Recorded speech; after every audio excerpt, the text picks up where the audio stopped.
فرض کریں ہمارے پاس ایک زبردست جدید ترین اسمارٹ فون ہے جس کا آپریٹنگ سسٹم دنیا کا محفوظ ترین اور بہترین سسٹم ہے، لیکن ہم اس سسٹم سے یہ توقع کرنا شروع کر دیں کہ وہ خود بخود ہمارے لیے چائے بنا دے یا صبح گاڑی ڈرائیو کر کے ہمیں دفتر لے جائے۔ عجیب لگ رہا ہے نا؟ بالکل، مطلب فون کو تو کوئی بھی دیوار پر دے مارے گا کہ بھائی یہ کام کیوں نہیں کر رہا۔ ہاں ایگزیکٹلی لیکن کیا ہو اگر میں کہوں کہ صدیوں سے ہم مذہب اور جدید ریاست کے معاملے میں بالکل یہی بنیادی نوعیت کی غلطی کر رہے ہیں۔ ہمارے سامنے موجود آج کے نوٹس اور ریسرچ کا سارا فوکس اس بات پر ہے کہ اسلام اور جمہوریت کے درمیان جو ٹکراؤ ہمیں اکثر نظر آتا ہے وہ حقیقت سے زیادہ ہماری اپنی نظریاتی الجھنوں کا نتیجہ ہے، اور یہ بہت بڑی الجھن ہے۔ بالکل۔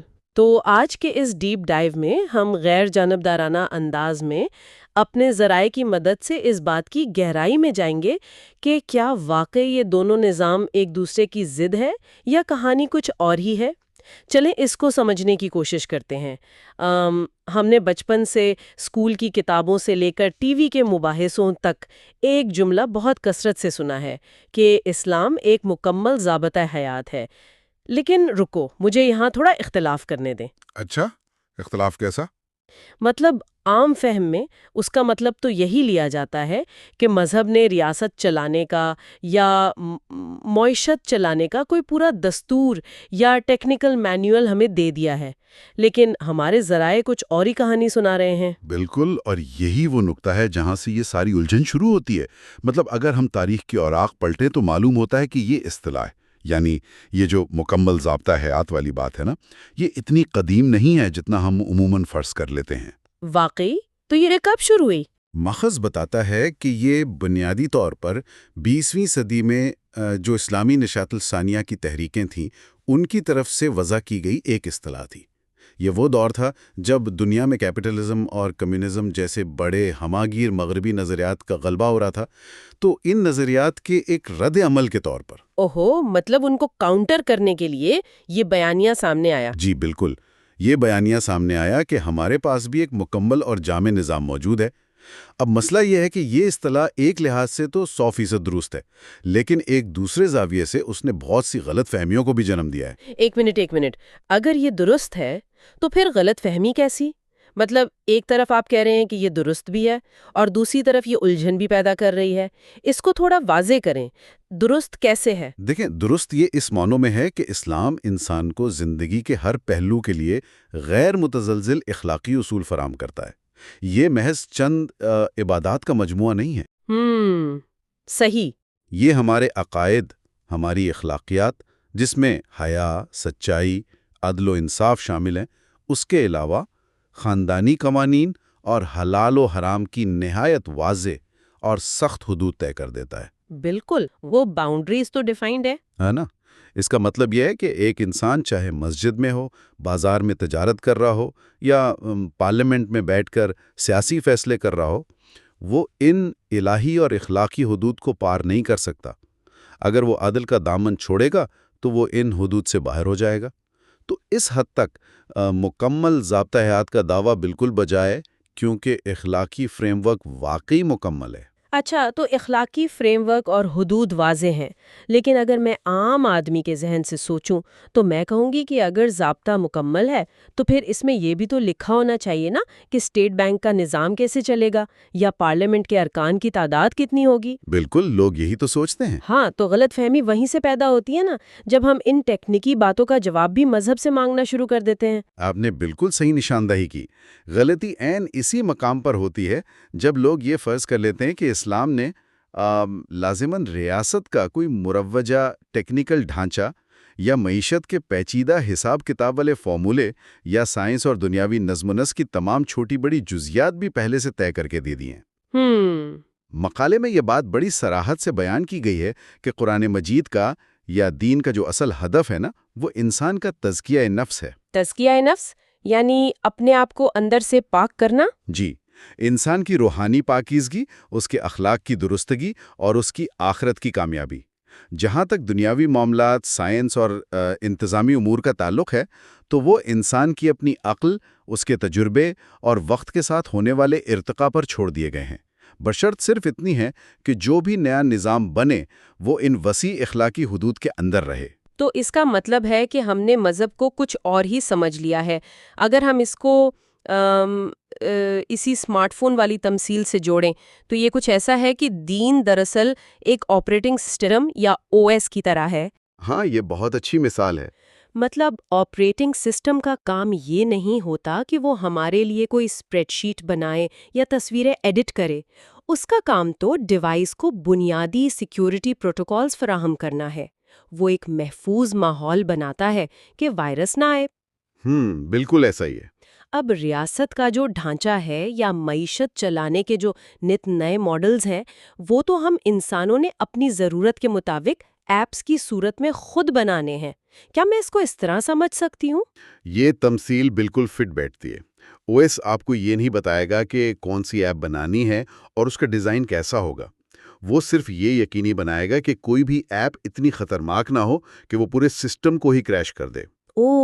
یعنی معاشرے میں ظلم، بے ایمانی اور ناانصافی کا وائرس نہ پھیلے۔ ایگزیکٹلی۔ جب ہم دین کو ایک بنی بنائی ایپ سمجھنے لگتے ہیں تو ہم دراصل دین کی روح کو نقصان پہنچا رہے ہوتے ہیں، اور ماخذ میں اس بات پر سخت تنقید کی گئی ہے کہ جب ہم اس فرق کو مٹا دیتے ہیں اور دین کو محض ایک پولیٹیکل آئیڈیالوجی یا سیاسی نظریہ بنا کر پیش کرتے ہیں تو اس کی وہ اصل روحانیت ختم ہو جاتی ہے۔ یہ تو واقعی سوچنے والی بات ہے۔ دیکھیں، دین دلوں کو بدلنے آیا تھا، لیکن اس سوچ کے نتیجے میں وہ صرف اقتدار کے حصول کا ایک ہتھیار بن کے رہ جاتا ہے۔ یہ تو ایک بہت ہی گہری بات ہے کہ ہم نے دین کو دلوں کو بدلنے کے بجائے حکومتیں گرانے اور بنانے کا ٹول سمجھ لیا۔ چلیں، یہ تو واضح ہو گیا کہ اسلام ریاست کا کوئی ٹیکنیکل فارمولا نہیں دیتا، لیکن اس سے ایک اور بڑا سوال پیدا ہوتا ہے۔ جی بتائیں۔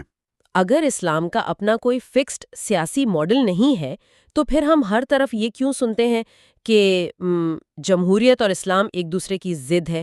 کچھ حلقوں میں تو جمہوریت کو باقاعدہ کفر کہا جاتا ہے۔ اگر دونوں کا دائلہ ہی الگ ہے تو پھر یہ جنگ کس بات کی ہے؟ یہاں جو بات سب سے دلچسپ ہے وہ یہ ہے کہ یہ سارا ٹکراؤ ایک بہت بڑی نظریاتی غلطی پر کھڑا ہے، اور ذرائع نے اس غلطی کو واضح کرنے کے لیے فلسفے کی ایک اصطلاح استعمال کی ہے جسے کیٹیگری مسٹیک کہتے ہیں۔ Category mistake? یعنی ہم چیزوں کو غلط خانوں میں رکھ کر دیکھ رہے ہیں۔ تھوڑا آسان الفاظ میں بتائیں کہ یہ کیا بلا ہے؟ بالکل۔ کیٹیگری مسٹیک تب ہوتی ہے جب آپ دو ایسی چیزوں کا موازنہ شروع کر دیں جن کی نوعیت، جن کا وجود ہی ایک دوسرے سے بالکل مختلف ہو۔ جیسے کوئی کہے کہ لال رنگ کا وزن کتنے کلو گرام ہوتا ہے؟ وہ تو بالکل بے تکا سوال ہوگا۔ ہاں، کیونکہ رنگ اور وزن دو الگ الگ کیٹیگریز ہیں۔ جو لوگ اسلام اور جمہوریت کو متضاد قرار دیتے ہیں وہ دراصل جمہوریت کو ایک مذہب سمجھنے کی غلطی کرتے ہیں۔ وہ یہ فرض کر لیتے ہیں کہ جمہوریت شاید کوئی نیا الہی صحیفہ ہے جس کے اپنے کوئی عقائد ہیں اور وہ اسلام کے مد مقابل کھڑا ہے۔ تو ہم سیب کا موازنہ مالٹے سے نہیں بلکہ سیب کا موازنہ ٹرک سے کر رہے ہیں۔ بالکل ایسے ہی ہے۔ دیکھیں، اسلام ایک الہی دین ہے، اس کا ماخذ خالق کائنات ہے، اور اس کا مقصد انسان کو ہدایت دینا، اس کی روح کو پاک کرنا اور اسے اخلاقی عروج تک پہنچانا ہے۔ اس کے برعکس جمہوریت کوئی دین یا عقیدہ نہیں ہے۔ صحیح۔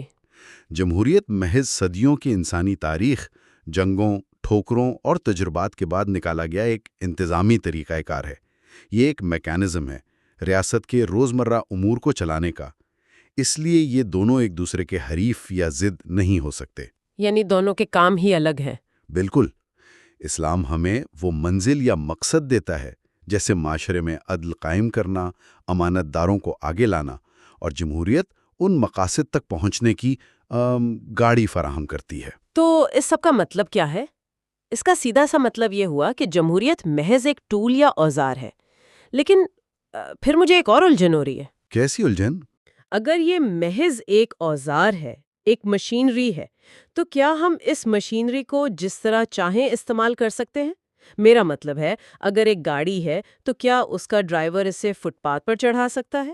کیا جدید جمہوریت جس میں اکثریت کی بات مانی جاتی ہے، اس پر کوئی اخلاقی پابندی ہے یا یہ مادر پتر آزاد ہے؟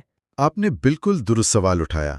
جمہوریت کے حوالے سے مقالے کا اگلا حصہ اسی نازک مسئلے پر روشنی ڈالتا ہے، اور وہ ہے جمہوریت کی اخلاقی حدود۔ ماخذ میں جمہوریت کے درست استعمال اور اس کے گمراہ کن استعمال کے درمیان ایک بہت ہی واضح لکیر کھینچی گئی ہے۔ تو پہلے درست استعمال کی بات کر لیتے ہیں، وہ کیا ہے؟ درست استعمال یہ ہے کہ آپ حکومت سازی کے لیے لیڈر چننے کے لیے عوام کی رائے لیں۔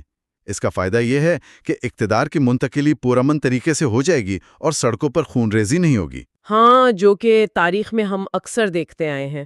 بالکل، اور اس کے علاوہ قانون سازی میں معاشرے کے ہر طبقے کی نمائندگی ہوگی، اور سب سے اہم بات یہ کہ حکمرانوں کا احتساب ممکن ہوگا۔ وہ خود کو خدا نہیں سمجھیں گے بلکہ قانون کے سامنے جواب دہ ہوں گے۔ یہ سارے کام اسلامی تعلیمات اور مقاصد شریعت کے بالکل عین مطابق ہیں۔ یہ تو سمجھ آ گیا۔ اور غلط استعمال کیا ہے؟ کیا اس کا تعلق اکثریت کے اس گھمنڈ سے ہے کہ جو ہم کہیں گے وہی سچ ہے؟ جی، غلط استعمال یہ نظریہ ہے کہ اکثریت ہی خدا ہے۔ یعنی اگر پارلیمنٹ میں 51% لوگ ہاتھ کھڑے کر کے کسی بھی چیز کو قانون بنا دیں تو وہ اخلاقی طور پر بھی درست مانی جائے گی۔ اوہ، یہ تو خطرناک ہے۔ بہت خطرناک۔ ماخذ اس کی بہت واضح مثال دیتا ہے کہ فرض کریں اگر کسی ملک کی اکثریت یہ فیصلہ کر لے کہ آج سے شراب نوشی قانونی ہے، یا ہم جنس پرستی کو قانونی حیثیت دے دی جائے، جو کہ قرآن و سنت کے صریح اور قطعی احکامات کی روح سے حرام ہیں، تو یہ جمہوریت کا انتہائی گمراہ کن استعمال ہوگا۔ مسلمانوں کی کسی بھی ریاست میں، چاہے وہ کتنی ہی جمہوری کیوں نہ ہو، پارلیمنٹ کے پاس یہ اختیار نہیں ہے کہ وہ ان الہی اور حتمی اخلاقی حدود کو کراس کریں۔ واہ! تو مغربی سیکولر جمہوریت اور ایک اسلامی اصولوں پر مبنی جمہوریت کا اصل فرق ہی یہی ہے۔ ایک اسلامی معاشرے میں ہماری آزادی بے لگام نہیں ہے۔ بالکل۔ ہم ٹریفک کے قوانین بنائیں، صحت کے بجٹ پاس کریں، انفراسٹرکچر کے ماڈلز طے کریں، ٹیکسز کا نظام بنائیں، یہ سب ہمارا اختیار ہے۔ لیکن ہم حلال کو حرام اور حرام کو حلال نہیں کر سکتے۔ اگر ہم اس کو وسیع تر تناظر میں دیکھیں نا، تو یہ جو الہی حدود کی پابندی ہے، یہ دراصل انسانوں ہی کے فائدے میں ہے۔ سیاسیات میں ایک بہت مشہور تصور ہے جسے اکثریت کا جرم یا ٹیرینی آف دا میجورٹی کہا جاتا ہے۔ سنا ہوا ہے۔ اس کا مطلب ہے کہ اگر اکثریت کو مطلق اور حتمی اختیار دے دیا جائے تو وہ کسی بھی وقت اقلیتوں کے حقوق سلب کر سکتی ہے یا پھر پورے معاشرے کو اخلاقی تباہی کی طرف دھکیل سکتی ہے۔ اسلام نے جو حدود مقرر کی ہیں وہ دراصل اس اندھے جبر کے خلاف معاشرے کی سب سے بڑی ڈھال ہیں۔ یعنی وہ میجورٹی کو بھی لمٹ میں رکھتی ہیں۔ بالکل۔ یہ اصول اس بات کو یقینی بناتا ہے کہ کوئی بھی گروہ، چاہے وہ کتنا ہی بڑا کیوں نہ ہو، خود کو خدا کے منصب پر فائز نہ کر سکے۔ اعلیٰ اخلاقی قوانین اکثریت سے بھی اوپر ہوتے ہیں۔ یہ بات بہت حد تک لاجیکل اور سمجھ میں آنے والی ہے۔ ہم نے جدید جمہوریت کی حدود تو طے کر لیں، لیکن اب میں اس طرف آنا چاہتی ہوں جو ہمارے ہاں سب سے زیادہ جذباتی موضوع ہے۔ اچھا، وہ کیا؟ جب ہم اسلامی تاریخ کی طرف دیکھتے ہیں تو ذہن میں قرآنی تصورات آتے ہیں۔ خاص طور پر ایک لفظ جو بار بار گونجتا ہے وہ ہے خلافت، اور مقالے کا اگلا حصہ اسی بارے میں ہے، جس نے سچی باتیں میری بھی آنکھیں کھول دیں۔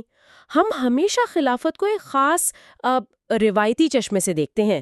ذرائع اس کے بارے میں کیا کہتے ہیں؟ یہ اس پوری ریسرچ کا سب سے چشم کشا حصہ ہے۔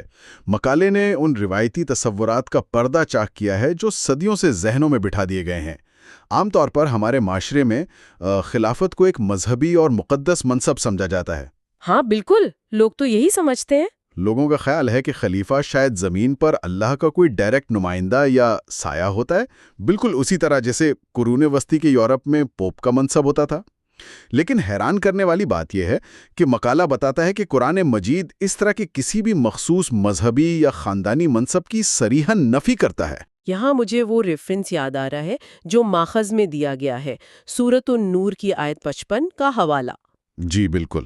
اس میں اللہ تعالیٰ فرماتا ہے، اللہ نے وعدہ کیا ہے ان لوگوں سے جو تم میں سے ایمان لائے اور نیک عمل کیے کہ وہ انہیں زمین میں ضرور خلیفہ بنائے گا۔ جب میں نے یہ پڑھا تو مجھے ایک جھٹکا لگا، کیونکہ اس آیت میں، جیسا کہ ریسرچ نے ہائی لائٹ کیا ہے، یہ وعدہ کسی ایک فرد سے، کسی بادشاہ سے یا کسی خاص مذہبی پیشوا سے نہیں کیا گیا۔ یہ وعدہ پوری کی پوری امت سے کیا گیا ہے، یعنی تمام ایمان لانے والے انسانوں کی اجتماعیت سے۔ ایگزیکٹلی اور اس ایک نکتے کے اندر سیاسی اور سماجی سطح پر ایک بہت بڑا انقلاب چھپا ہوا ہے۔ اس کا مطلب یہ ہے کہ اس زمین پر، اس ریاست پر اور اس اقتدار پر جو اصل حق ہے وہ کسی ایک فرد کا نہیں بلکہ پوری سوسائٹی کا، پوری عوام کا ہے۔ واہ! حکمران عوام کے آقا نہیں ہیں اور نہ ہی ان کا اقتدار کوئی پیدائشی حق ہے، وہ صرف اور صرف عوام کے نمائندے ہیں، ان کے وکیل ہیں۔ اور قانون کا یہ سیدھا سا اصول ہے کہ جو عوام اپنا وکیل مقرر کر سکتی ہے، اسے یہ حق بھی حاصل ہے کہ وہ جب چاہے اگر وکیل کام نہ کر رہا ہو تو اسے تبدیل کر دے۔ یعنی پاور عوام کے پاس ہے۔ جی، خلافت کا مطلب زمین پر اللہ کے اخلاقی قانون کی بالادستی قائم کرنا ہے، اور یہ اختیار اللہ نے پوری امت کو سونپا ہے۔ یہاں بات واقعی بہت دلچسپ ہو جاتی ہے۔ ذرا اس بات کا تصور کریں کہ آج سے 1400 سال پہلے جب پوری دنیا پر بادشاہتوں کا سلطنتوں کا دورہ تھا، رومن امپائر لے لیں، پرشین امپائر لے لیں، ہر جگہ بادشاہ کو خدا کا سایہ یا دیوتا سمجھا جاتا تھا، اور اقتدار باپ سے بیٹے کو ملنا ایک اٹل قانون تھا۔ بالکل یہی سسٹم چل رہا تھا۔ اس تاریک دور میں قرآن یہ اعلان کر رہا ہے کہ ریاست کا اختیار کسی شاہی خاندان کا نہیں بلکہ پوری سوسائٹی کے ہاتھ میں ہے۔ یہ تو اپنے دور سے صدیوں آگے کی بات ہے، لیکن سوال یہ ہے کہ سوسائٹی یہ اختیار استعمال کیسے کرے گی؟ سب لوگ تو ایک ساتھ حکومت نہیں کر سکتے نا۔ اسی لیے قرآن نے ایک دوسرا نہایت اہم اصول دیا، اور وہ ہے شورائیت کا اصول۔ مقالے میں سورۃ شورا کی آیت 38 کا حوالہ موجود ہے، جو ایک اسلامی ریاست کا سب سے بنیادی اور ناقابل تغییر اصول وضع کرتی ہے۔ امرہم شورا بینہم، یعنی ان کا نظام حکومت ان کے باہمی مشورے سے چلتا ہے۔ اگر ہم اس آیت میں موجود لفظ امرہم یعنی ان کا معاملہ یا ان کی حکومت، اس پر غور کریں تو یہ لسانی اور سیاسی اعتبار سے ایک فیصلہ کن لفظ ہے۔ بالکل، کیونکہ ان کا معاملہ کا مطلب ہی یہ ہے کہ یہ کسی ایک کی جاگیر نہیں ہے، ریاست عوام کا مشترکہ اثاثہ ہے۔ 100% درست۔ یہ آیت اس بات کا دو ٹوک اعلان کرتی ہے کہ ریاست نہ کسی بادشاہ کی ذاتی ملکیت ہے، نہ کسی جنریل کی، اور نہ ہی کسی مذہبی پیشوا کی۔ چونکہ یہ عوام کا مشترکہ اثاثہ ہے، اس لیے کوئی بھی شخص طاقت کے زور پر عوام پر مسلط نہیں ہو سکتا۔ ریاست کا سربراہ عوام کی آزادانہ مرضی اور رضامندی سے چنا جائے گا، اور چنے جانے کے بعد بھی وہ ڈکٹیٹر نہیں بن سکتا، بلکہ وہ اپنے ہر اہم قومی فیصلے میں عوامی نمائندوں کے مشورے کا سختی سے پابند ہوگا۔ تو اگر ہم ان تمام باتوں کو ایک لڑی میں پروئیں تو کیا یہ کہنا درست ہوگا کہ آج کی جدید جمہوریت اگر وہ الہی حدود کے اندر رہ کر کام کر رہی ہے تو وہ کوئی غیر ملکی یا غیر اسلامی نظام نہیں ہے؟ بالکل نہیں ہے۔ بلکہ وہ تو اسی قرآنی حکم امرہم شورا بینہم کی ہی ایک عملی اور دور حاضر کے تقاضوں کے مطابق ایک ترقی یافتہ شکلیں ہیں۔ پارلیمنٹ، الیکشن، ووٹنگ، یہ سب اسی مشاورت کو بڑے پیمانے پر لاگو کرنے کے ٹولز ہی تو ہیں۔ بالکل، یہی اس پوری بحث کا نچوڑ ہے۔ اسلام ہمیں ابدی اور غیر متزلزل مقاصد اور اصول دیتا ہے، جیسے عدل، شورا، مساوات اور امانت داری، جبکہ مقالے کی روح سے جدید جمہوریت ان مقاصد کے حصول کا ایک انتہائی مؤثر اور عملی ذریعہ ہے۔ اس لیے ہمیں ان دونوں کو ایک دوسرے کا دشمن سمجھنے کے بجائے ان کی درست کیٹیگری میں رکھ کر سمجھنا چاہیے۔ یہ متصادم نہیں بلکہ معاون ہیں۔ لیکن اب ذہن میں ایک بہت چبھتا ہوا سوال آ رہا ہوگا۔ بتائیں۔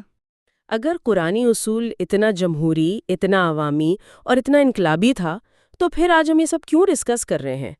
ہماری تاریخ میں یہ خاندانی بادشاہتیں، یہ سلاطین، یہ جبر کے نظام کہاں سے آ گئے جنہیں ہم آج بھی اپنا شاندار ماضی کہہ کر آئیڈیلائز کرتے ہیں؟ مقالے کے آخر میں ایک ایسا تاریخی پہلو دیا گیا ہے جو اس سارے معمے کو حل کر دیتا ہے، اور سچ کہوں تو یہ ذہن کو جھنجھوڑ کر رکھ دیتا ہے۔